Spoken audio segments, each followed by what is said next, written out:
Oke. Artinya kalau kamu bilang ISIS, Munarman gimana? Ustadz Munarman. Iya. Ya, Munarman termasuk daripada bagian. Oh, Munarman ini ya, yang FPI ya, bukan. Ana pikir Ustadz Aman Abdurrahman. Oke. Kalau Munarman menurut Ana kayaknya itu wallahu alam dah. Oke. Wallahu alam. Karena kalau Ustadz Aman itu Ustadz saya. Oke. Nah, maksudnya Munarman ini nggak pernah terlibat sama kamu sama sekali? Oh, nggak pernah.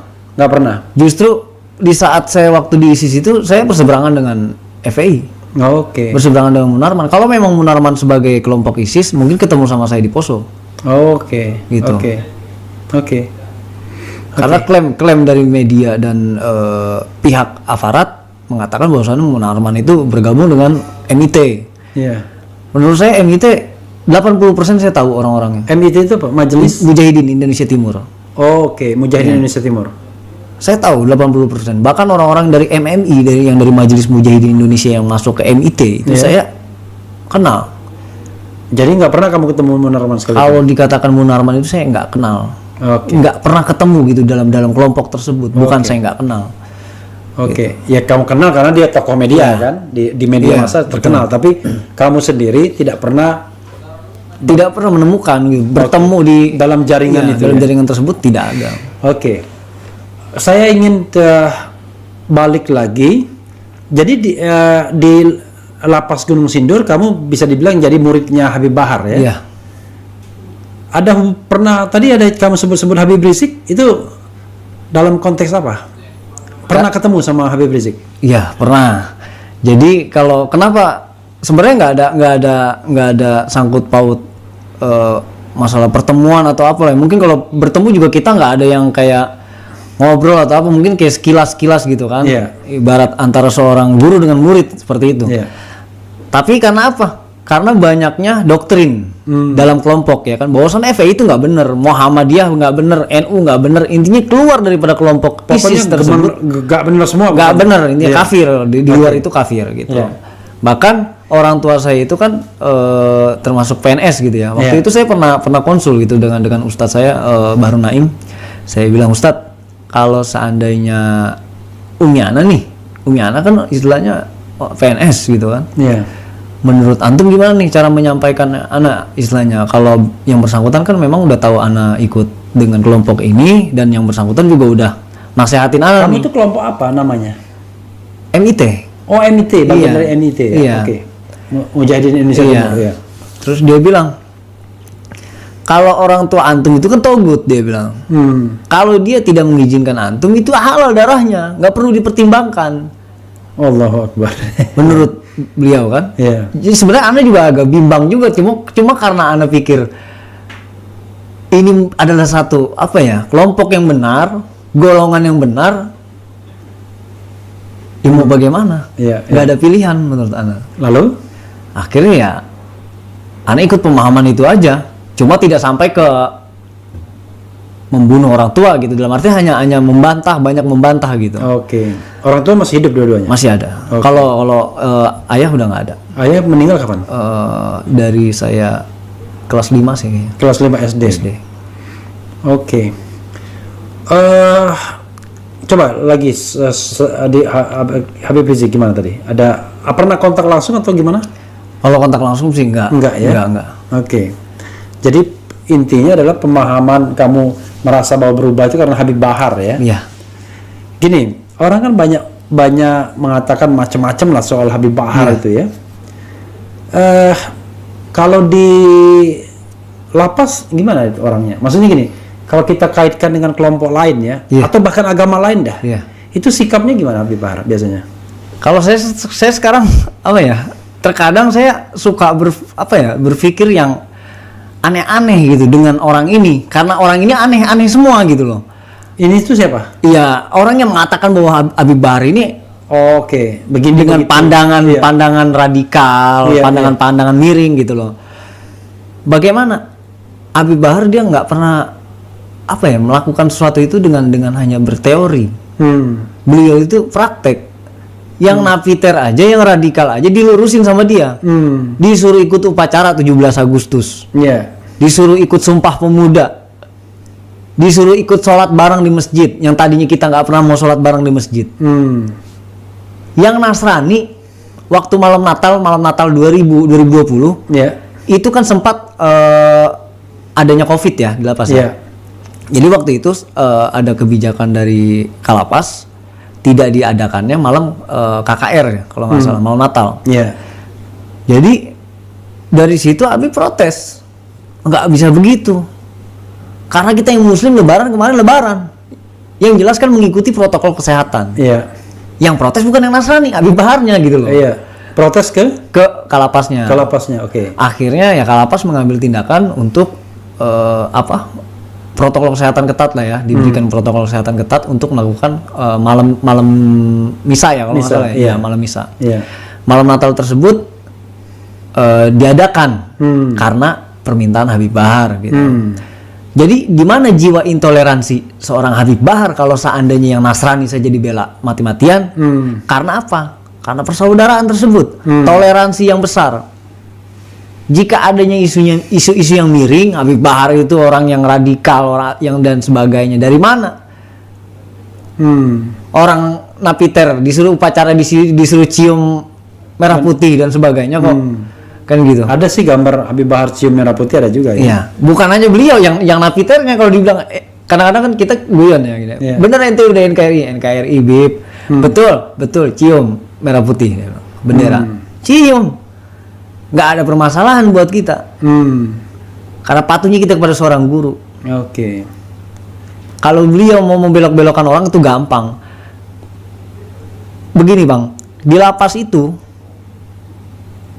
apa ya, indikasi adanya kerusuhan itu, potensi kerusuhan itu pasti ada dalam 1 tahun. Iya. Nggak mungkin nggak ada di setiap lapas. Iya. Sesuper maksimum itu apapun itu masih pasti ada. Iya. Tapi sejarah ketika ada Habib Bahar tidak tercatat adanya kerusuhan Oke. di dalam lapas. Kenapa? Karena apa? Karena orang juga segan gitu, bukan segan karena takut diapa-apain sama Habib, enggak.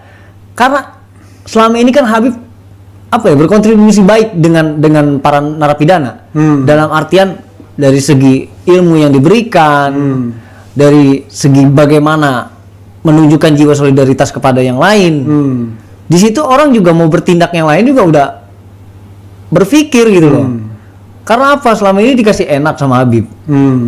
Diajar istilahnya orang di luar setengah mati ketemu Habib susah. Iya. Di dalam Bib, ini pengajian blok, datang di blok A, datang di blok C, blok B dan sebagainya.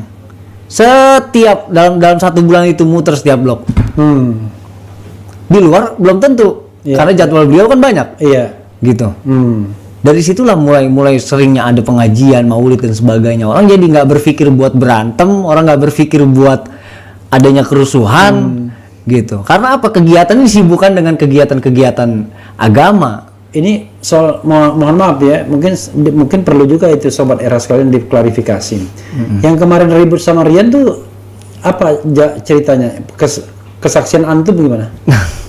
Jadi Rian Jombang ini sebenarnya, Iya. yang bersangkutan ini waktu itu kan nyuri uangnya Habib. Ya. Ini kesaksian antum sendiri ya? Oke. Dia nyuri uangnya Habib. Ketika itu ditanya, Berapa nyurinya? Nominalnya kurang lebih di atas 10.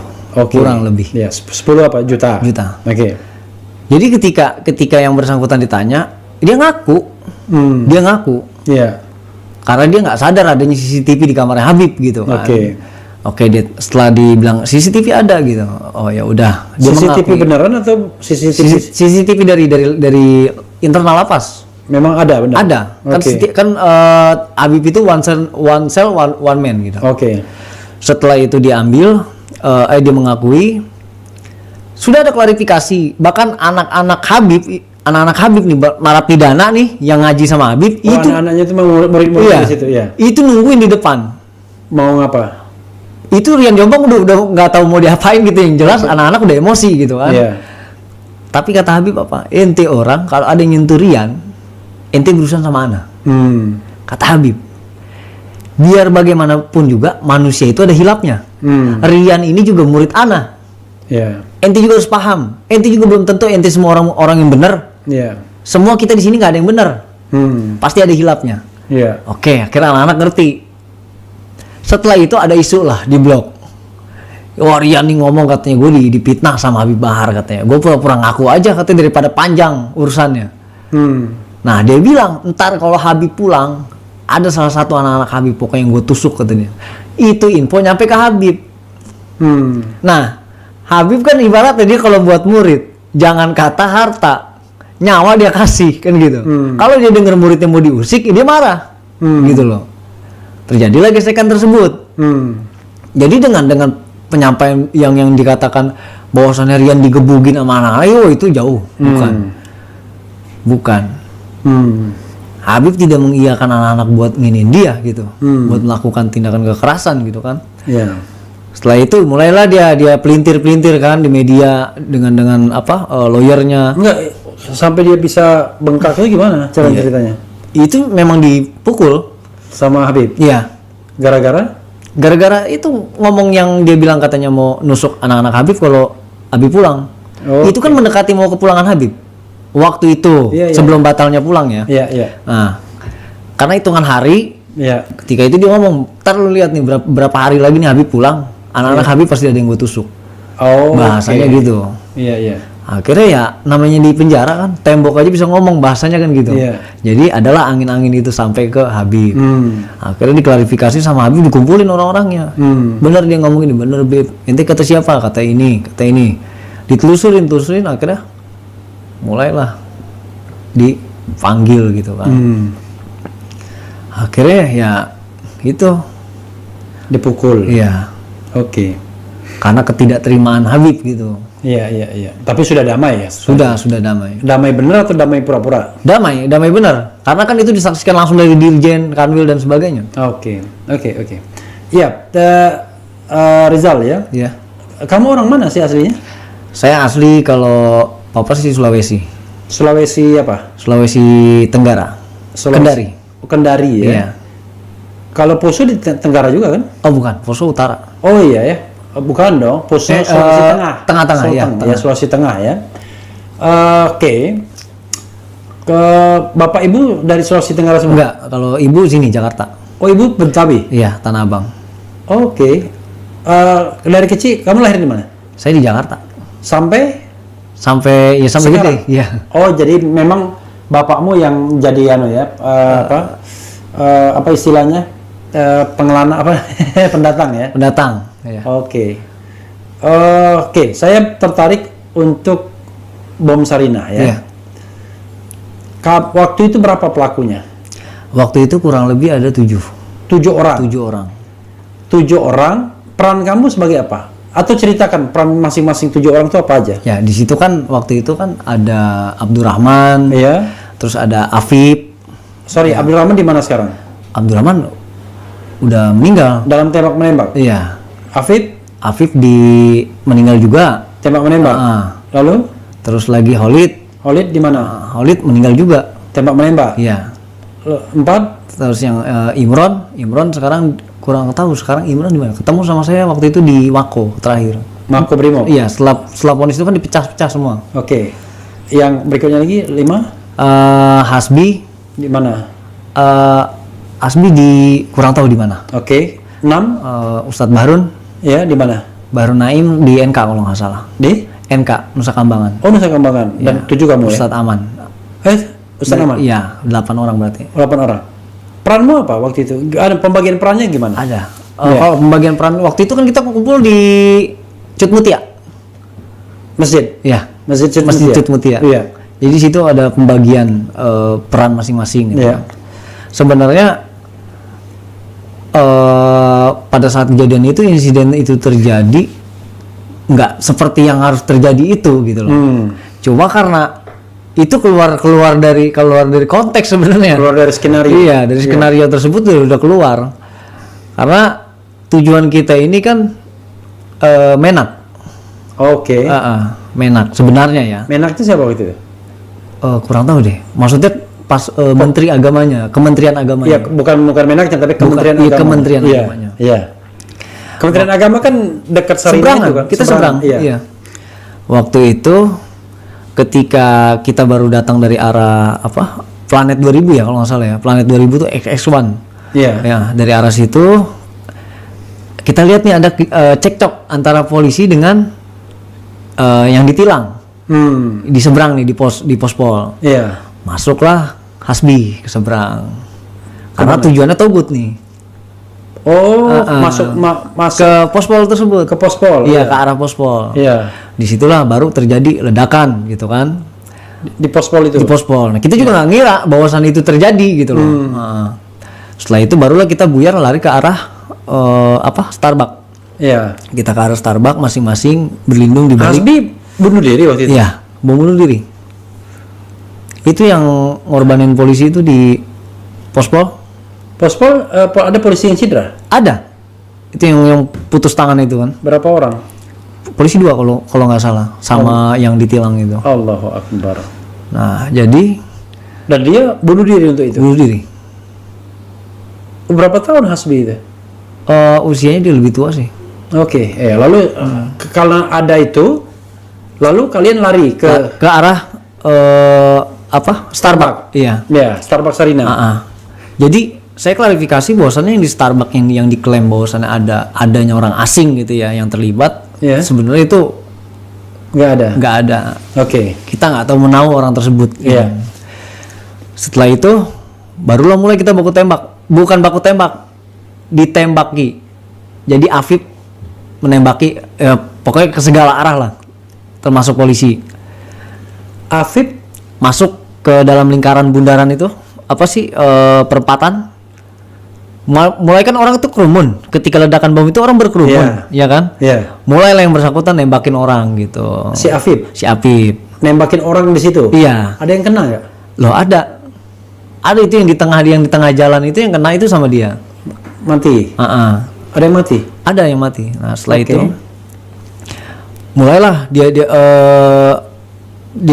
dia menembaki seseorang gitu kan, sampai akhirnya saya keadaan panik.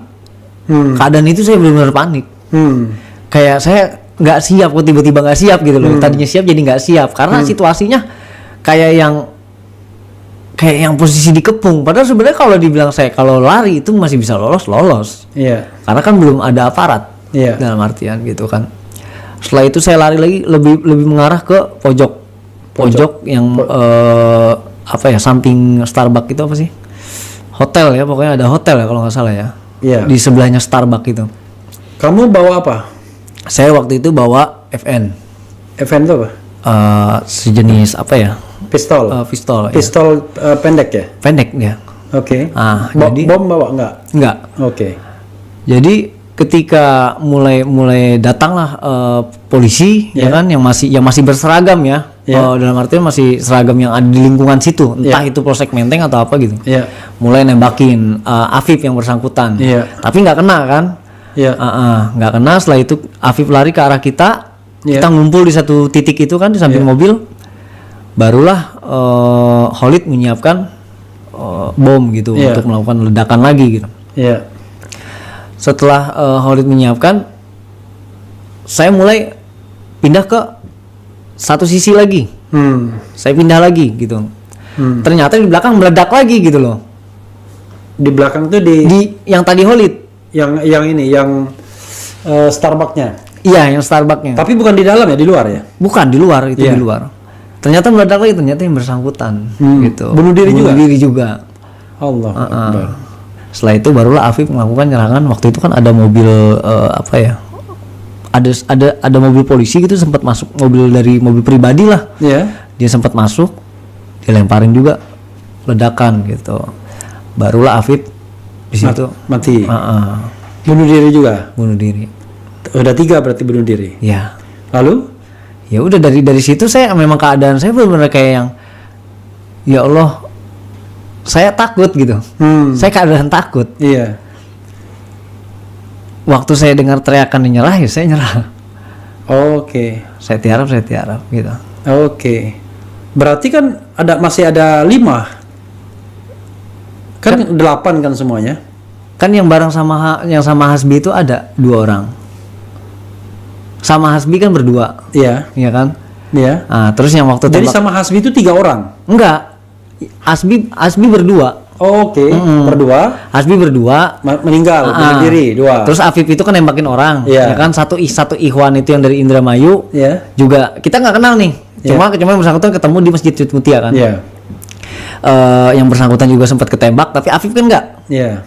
Nah barulah Khalid Iya. yang melakukan ledakan, Ya. gitu. Setelah melakukan ledakan, baru Afif yang meninggal. Gitu. Oke. Nah, dari situlah, Jadi Khalid meninggal, Afif meninggal. Lalu si yang tertembak dari Indramayu enggak, Ikhwan enggak? dia tertembak, Meninggal juga? iya, kena tembakan Oh, dari aparat. dari aparat, Jadi 5 meninggal. ya. Lalu 3-nya Rizal, Saya, Ustadz Barun, Ustadz Barun. sama Aman Abdurrahman. Di mana Ustadz Barun sama ada Aman Abdurrahman? Enggak, Ustadz Baru Naim itu kalau nggak salah di Bekasi atau di mana gitu ketangkap. Saya kurang paham. Oke, jadi setelah itu dia lari ya? Enggak, Ustadz Bahrun itu justru yang operator, yang mengarahkan. Oh, dia nggak di lokasi. Oke, dia tidak di lokasi. Tidak. Oke, dia operator dia. Operator. Lalu ini yang aman Di dalam. dalam mana? Di dalam lapas. Sama-sama menyerah sama ini. Iya. Sama Rizal. Sama nyerah. Oke, waktu itu di mana posisi terakhir Rizal waktu menyerah? Starbucks. Di dalam Starbucks? Di luar. Oh, di luar Starbucks? Oke. Dulu yang mimpin Tito Karnavian? Tito. Langsung? Iya. Yang Kalau yang mimpin waktu datang nggak tahu ya. Cuma yang waktu saya ditangkap itu kan sama aparat ya langsung. Iya.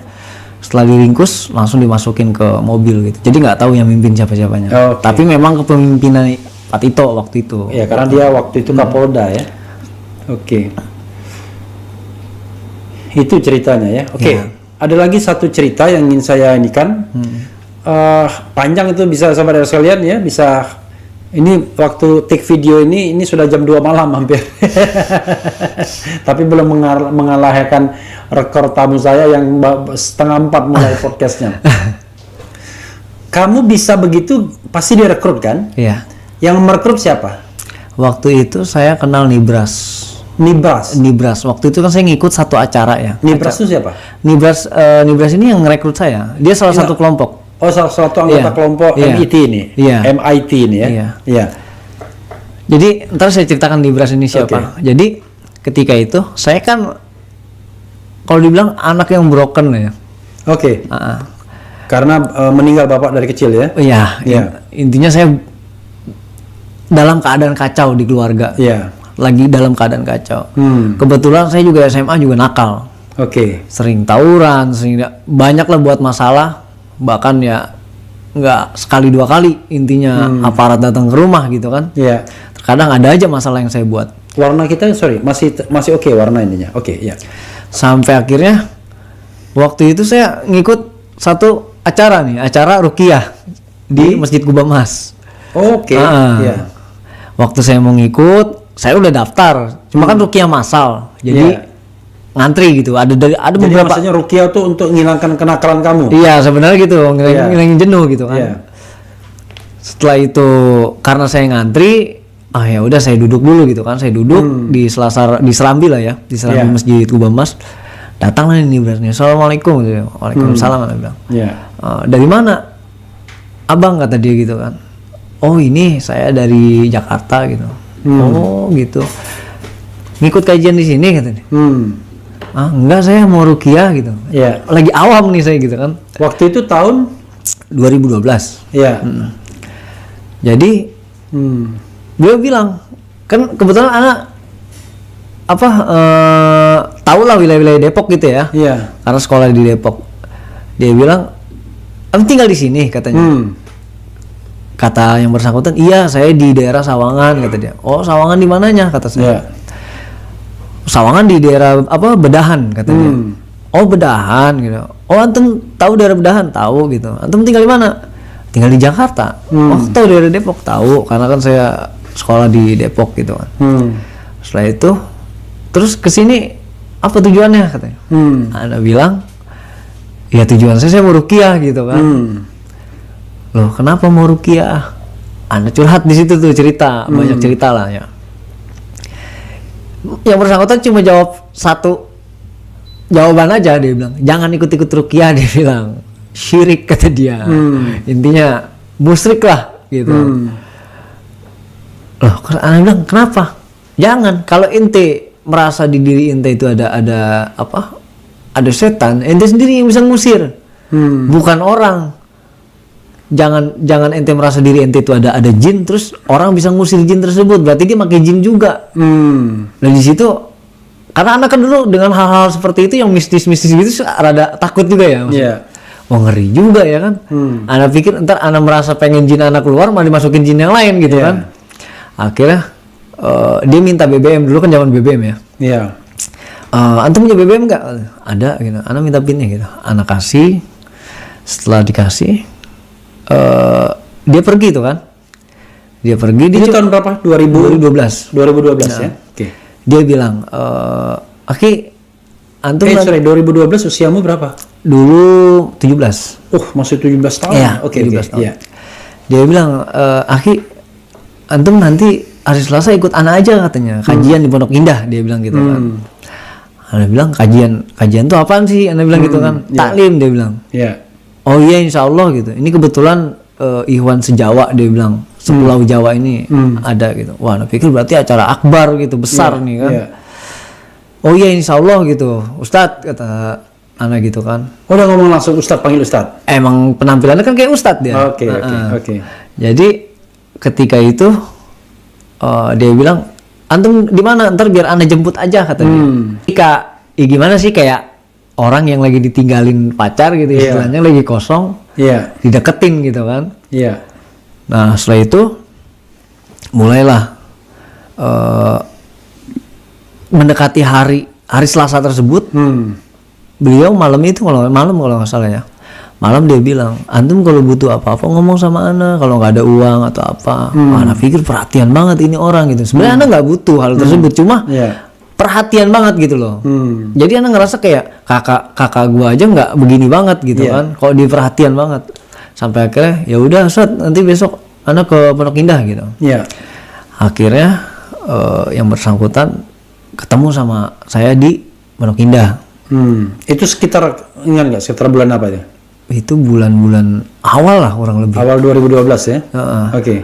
Waktu itu di Pondok Indah itu saya ketemu sama Imron Poso, yang pelaku peledakan Barakuda di Poso. Ketemu Imron terus sudah meninggal sekarang. Gimana? Imron masih ditahan kurang lebih. Oke. Jadi ketika itu Ikhwan cuma ada berapa orang lah, 9-10 orang lah kurang lebih.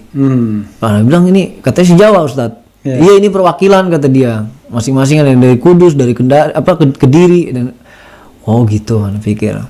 Jadi di taklim itu mulailah masuk pendoktrinan gitu, ditanamkan ideologi tersebut.